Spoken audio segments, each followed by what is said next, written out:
Lyons, and welcome back to Where the Macabre Things Are. Today we have a book review of a really awesome book. Hopefully I sound okay for this video. I am sick. I just got done with my 4-day work week, was super excited to enjoy my 3-day weekend, and I woke up with a sore throat and a fever and body aches. So I just woke up from a nap after taking a lot of ibuprofen. And now I'm recording this for you. Why? Because I gotta. That was really weird. I'm gonna cut that out.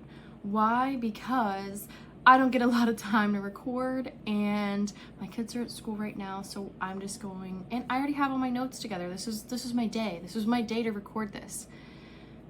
Sickness be darned. Let's get into this. Today's book is a book that is really special to me. I actually consider this book to be at the heart of my origin story. We'll get into that at the end. For now, we're going to just jump into The Starlight Jewel by E.L. Lyons. There's no "the" at the beginning. It's just Starlight Jewel. My apologies. Starlight Jewel. So I have to show this off because I actually own both covers of this book. Both beautiful, both incredible. I love it. This one is like nearly pristine because I bought it after I was done reading it. This one has, I took this book everywhere with me when I was reading it. I mean, it is just beat up. I spilled coffee on it at one point. I kept it in my book bag because I was reading it on my lunch break at work. And one day my shake spilled in my book bag. That's when I discovered book sleeves. If you journey around with a book in your bag and you take drinks with you, buy a book sleeve. They are really cheap on Amazon. That probably would have saved this lovely book. Also, just from being in my book bag, you can see that it's like, this is warped and this is warped down here. But you know what? It was well read. It was well loved. I don't mind it being a little worse for the wear. So our plot, our main character, Axley, is a Spriggan. E.L. gets into a lot of information about what Spriggans are, how they work exactly. I'm not going to try and explain all of it to you. But she's running away from this company that she used to work for because she's protecting her brother. You're kind of like thrown into the midst of it at the beginning of the book. You're thrown in. She is just kind of undercover. I don't want to say undercover because she's not. She's in disguise. She's not in disguise. She's hiding out from this group of people. This seems to be quite a loss to her because when the company is explained, it's a place of power and a place of importance. You also get these little hints that she kind of did some messed up stuff in order to get away or just in the process of getting away. It starts out with so much intrigue, but no answers. So immediately, of course, I'm like, all right, I gotta figure out what Axley's all about. Why is her brother so important? I mean, it's her brother, but why would she need to protect him from this group? Anyway, so the company has an interesting way of making their money. People from all over go to the company. They have these lavish balls and beautiful women, but people often leave the next morning not really remembering a whole lot about what happened throughout their night. When a certain general comes to visit, he is trying to make a trade deal with the people of the company to obtain weapons for his country. Axley finds a way to make sort of a deal with him, and that is really the catalyst of a lot of the events that take place after. There's a low magic system. It's more like magical attributes. Spriggans have, and some Spriggans have one, some Spriggans have another. It's not like D&D style. It's not like fireballs and Misty Step, but it's attributes that Spriggans have that they can do, which makes that much more interesting, especially since the entire company is Spriggans. The town nearby where Axley's hiding out is humans. There's a lot of politics going on with that and how they sort of keep their peace with each other. There is a lot of world building which is done mostly through dialogue, which is really cool because you're not just getting paragraph upon paragraph of this is the world you're in, this is what it's all about. It's sort of, sometimes it's question answer, sometimes it's just need to know, like, we're here and this is why, because this happened and this happened. For a lot of you fantasy fans who enjoy this part, there is a map. Very cool. It's really gorgeous. I did refer to, and yet there are times when you'll want to refer to this map. You don't have to, but just to kind of see, because right where it starts is the city of Minilov, and they end up all the way up in Tarth. So it's kind of cool to watch how their journey takes place, and then they mention other areas in here. So that's really cool.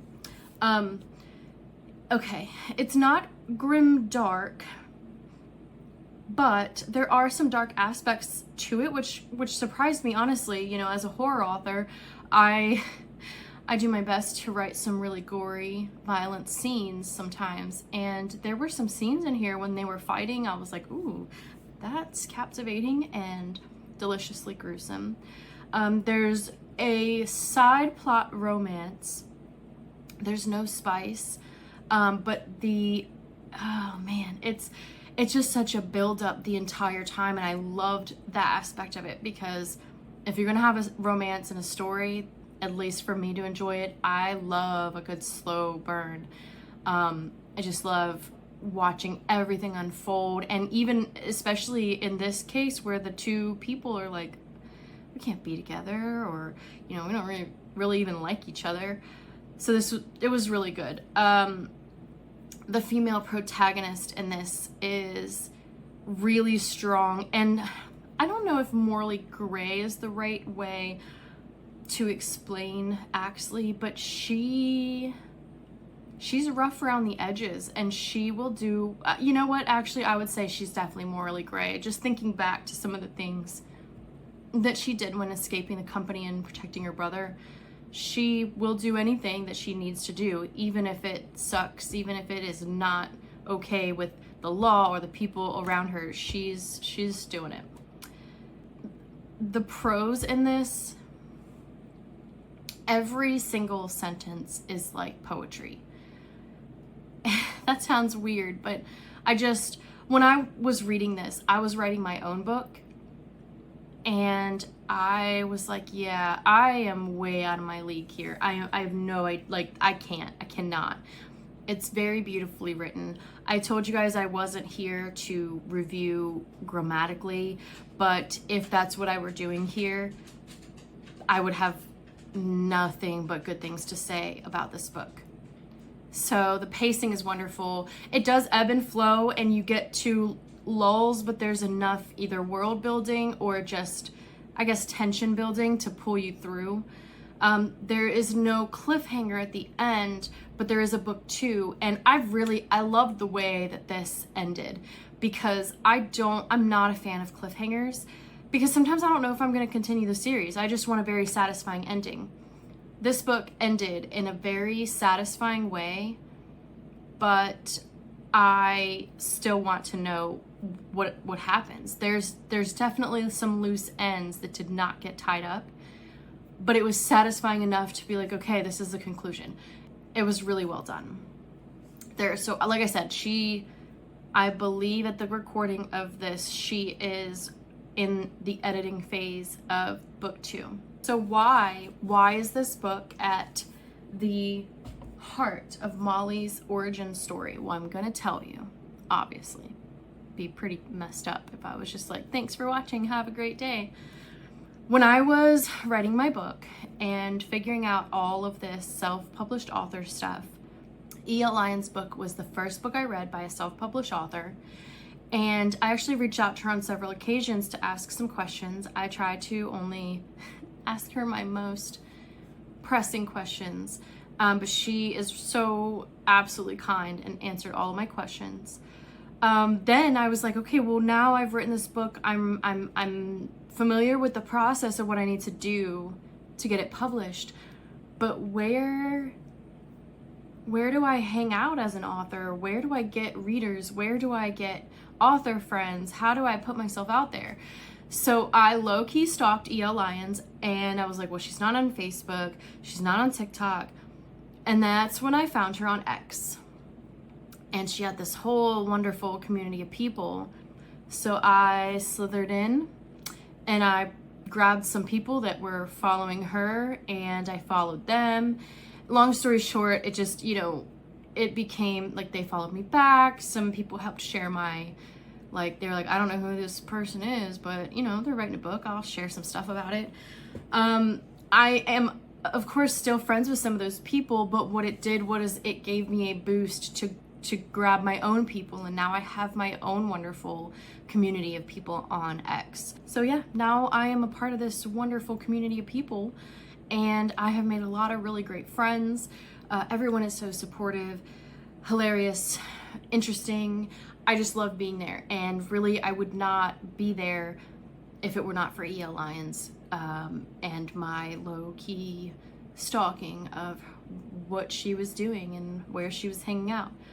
So definitely grab this book, pick up this book, links are below. You will definitely enjoy this incredibly well-written, beautiful, intriguing story.